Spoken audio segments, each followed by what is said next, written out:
Mark సువార్త 12వ అధ్యాయం 31వ వచనం. నిన్ను వలె నీ పొరుగువారిని ప్రేమించాలి. నీ పొరుగువారిని ప్రేమించకుండా నీ పొరుగువారిపై అంతరంగమందు విషపు చూపు, ద్వేషం, ఈర్ష, అసూయ, కోపం, కుళ్ళు, కుయుక్తి కలిగి నువ్వు ఉండినట్లయితే బిడ్డా, దేవుడు అంటున్నాడు, భ్రమలో బ్రతుకుతున్నావు బిడ్డ. నువ్వు పెద్ద సంఘానికి వెళ్తూ ఉండొచ్చు, పెద్ద దైవజనుని కలిగి జీవించి ఉండొచ్చు, కానుకలు అర్పించుచూ ఉండవచ్చు, కావలసిన విధంగా నువ్వు చాలా ఆత్మీయులుగా సాగుతూ ఉండొచ్చు. కానీ నువ్వు నీ పొరుగు వాడిని ప్రేమించకుండా నీ కుటుంబ సభ్యులతో గొడవ పెట్టుకుంటూ, నీ తల్లిదండ్రుల్ని ద్వేషిస్తూ, నీ అత్తమామను ద్వేషిస్తూ, నీ అన్నదమ్ముల్ని ద్వేషిస్తూ నేను దేవుణ్ణి ప్రేమిస్తున్నా అనుకుంటున్నావు. భ్రమపడుతున్నావు బిడ్డ.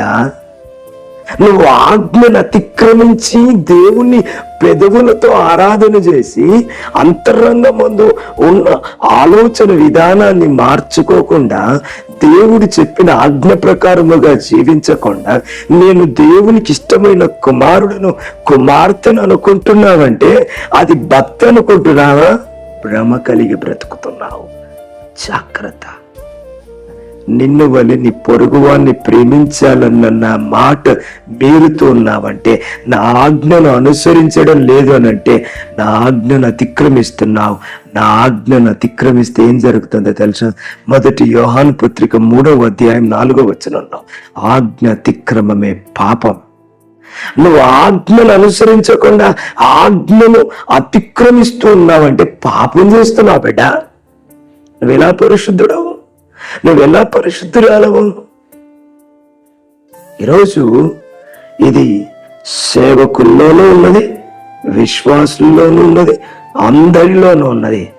ఈ ప్రధానమైన ఆజ్ఞను తన్ను తాను ప్రేమించుకున్నట్లుగా ఎదుటివాన్ని ప్రేమించడం అనేది ఎంత మాత్రం తగ్గొద్దు.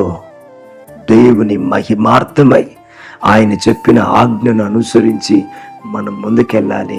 అలా వెళ్ళగలిగినట్లయితే అందరినీ ప్రేమిస్తాం, ఆజ్ఞను అనుసరించిన వారమై ఆయనను ఆనందపరిచిన వారమైతాం, ఆశీర్వదించబడతాం.